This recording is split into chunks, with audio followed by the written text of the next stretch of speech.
Hello everyone, আসসালামু আলাইকুম। সবার কি অবস্থা, কেমন আছেন? আই হোপ সবাই অনেক বেশি ভালো আছেন। আলহামদুলিল্লাহ, আল্লাহর শেষ রহমতে আমরা কিন্তু অনেক ভালো আছি।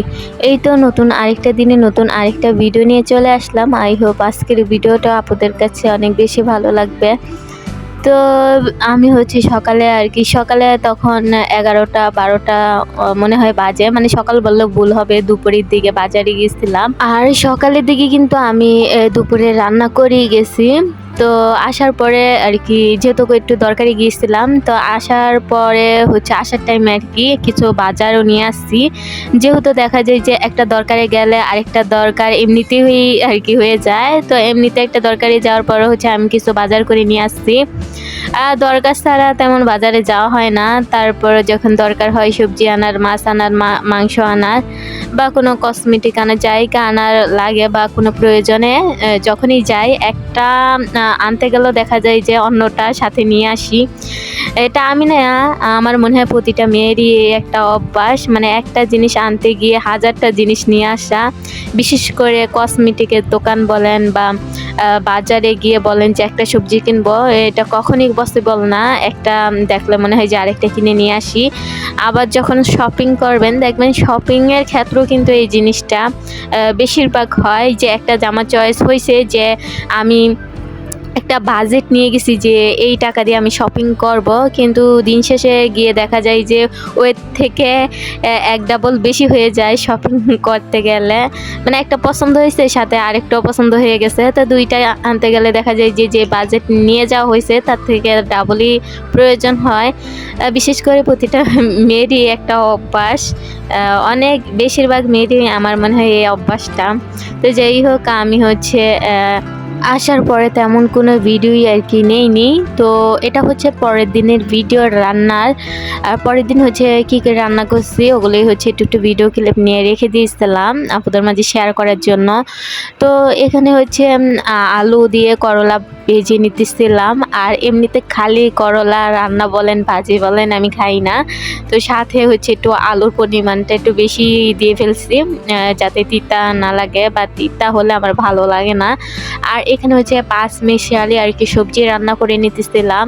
এভাবে সবজিটা রান্না করলে আমার অনেক ভালো লাগে। এখানে কিন্তু মোটামুটি সব ধরনের সবজি আছে, আলু, তারপরে হচ্ছে বেগুন, মূলা, ফুলকপি, সিম, মানে অনেক সবজি একসাথে মিক্স করে হচ্ছে রান্না করতেছিলাম। আর দেখবেন যে অনেক সবজি একসাথে মিক্স করে রান্না করলে অনেক বেশি ভালো লাগে।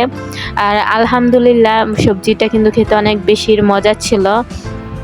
বিশেষ করে দেখবেন যে সবজি হচ্ছে রান্না করার টাইমে পরবর্তীতে আর কি ফোড়ন দিয়ে বাগার দিতে, তাহলে কিন্তু সবজিটা আরও বেশি ভালো লাগে। তো শেষে হচ্ছে আমি অনেকগুলো ধনিয়া পাতা অ্যাড করে দিয়েছিলাম, যার ক্লিপ হয়তো নেইনি। আর ধনিয়া পাতা আমি কিন্তু এখন যেহেতু শীতকালীন সিজন, তো প্রতিটা রান্নাতেই হচ্ছে আমি ধনিয়া পাতা অ্যাড করব, যেটা আমার কাছে ভীষণই ভালো লাগে ধনিয়া পাতা দিলে। দেখা যায় যে মোটামুটি সব তরকারি রান্না বান্নাতেই আমি হচ্ছে ধনিয়া পাতা অ্যাড করে থাকি। তারপরে হচ্ছে সবজি রান্না করার পরে যেহেতু আমার ছোট মেয়েটা মাছ ছাড়া, মাংস ছাড়া আর কি ভাত খেতে চায় না, আর কি বলে যে মাছ খাবো, মাংস খাবো, ওটা আর কি বলে, কিন্তু তেমন বেশি খায় না। এক পিস দিয়ে হচ্ছে অল্প কয়টা ভাত খাবে কোনো রকম আর কি, ওই যে বলে যে এটা হলে খাবো।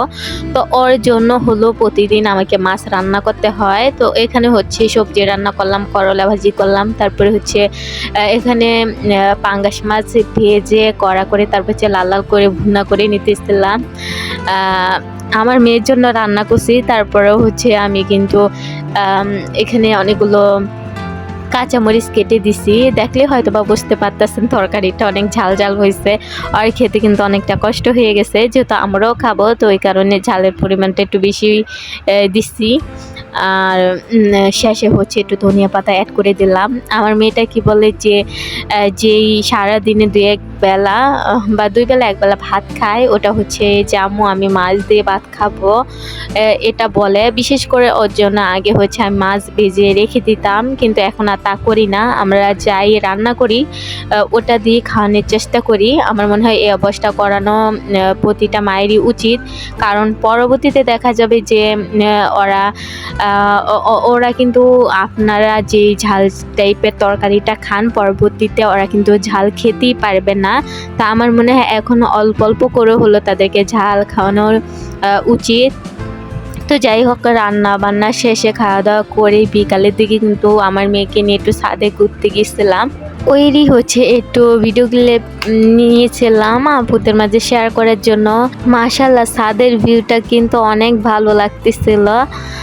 বিকালের ভিউ মাশাআল্লাহ অনেক সুন্দর। আর সূর্যটা যেহেতু শীতের সূর্য, তো অতটা তেজও ছিল না, মানে ভালো লাগতেছিল না, হালকা একটু বাতাস ছিল। তারপরে সূর্যটা দেখতেছিলাম, মাশাআল্লাহ কি সুন্দর, অনেক আর কি ভালো লাগতেছিল। তো যাই হোক, আমি কিন্তু ভিডিওর একেবারে শেষ পর্যায়ে চলে আসছি। তো আজকে হচ্ছে ছাদের ভিউ দেখি ভিডিওটা শেষ করে দিচ্ছি। অবশ্যই ভিডিওটা কেমন হয়েছে কমেন্টের মাধ্যমে জানাবেন। নতুন কোনো ভিডিওতে দেখা হবে। আল্লাহ হাফিজ।